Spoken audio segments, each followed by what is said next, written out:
Salut à tous, c'est Cédric. Je vous propose rapidement un petit déballage d'un paquet qui est arrivé du Japon ce matin. Une montre vintage en provenance du Japon. Je vous propose de déballer tout ça et on regarde tout ça ensemble.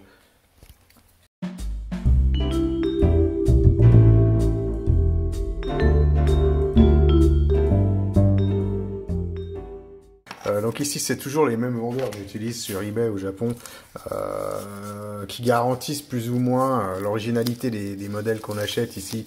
Et ce qui m'a amené à acheter cette montre, c'est sa condition qui avait l'air excellente sur les photos. Et donc ici, on a une Seiko, c'est un modèle Chariot.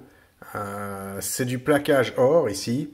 Et il y avait ce cadran texturé que je trouvais très intéressant.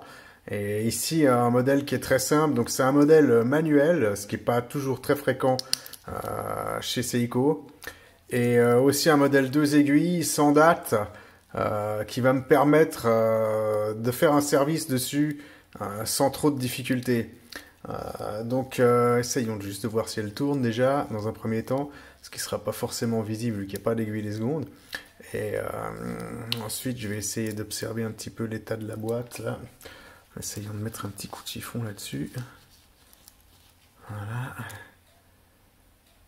Donc en tout cas, le plaquage est pas est toujours là. Hein.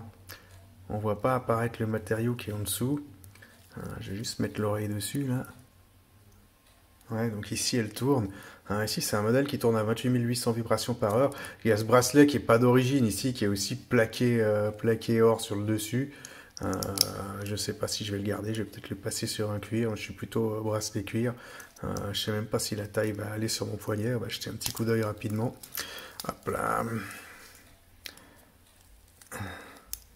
Ouais, alors c'est bon, je peux le passer. Voilà ce que ça donne. Hein. Pas forcément des montres qui sont très tendances actuellement. Hein. Comme d'habitude, j'essaie toujours d'échapper aux tendances. On va voir l'état de cette montre. Je l'ai payé dans les 100 dollars, si je me souviens bien. Et bon, toujours le souci avec le Japon, c'est le prix du port. Hein. Donc j'ai dû payer, je crois, dans les 32 dollars, si je me souviens bien, pour le port. Donc ça fait 132 dollars. Ce qui est pas bon marché pour une montre comme ça, mais c'est la condition qui fait son prix. Hein. Alors je sais pas si j'ai fait une bonne affaire, ça il faudra du temps pour le dire, mais c'est la condition qui fait le prix. Et dans ce cas précis, c'est ce qui m'a donné envie de mettre autant d'argent pour remporter cette enchère et acheter cette montre. Voilà, je vais faire un petit point là-dessus. Je verrai bien la qualité de l'achat que j'ai fait. Et d'ici là, je vous dis bonne fin de journée. À bientôt. Ciao.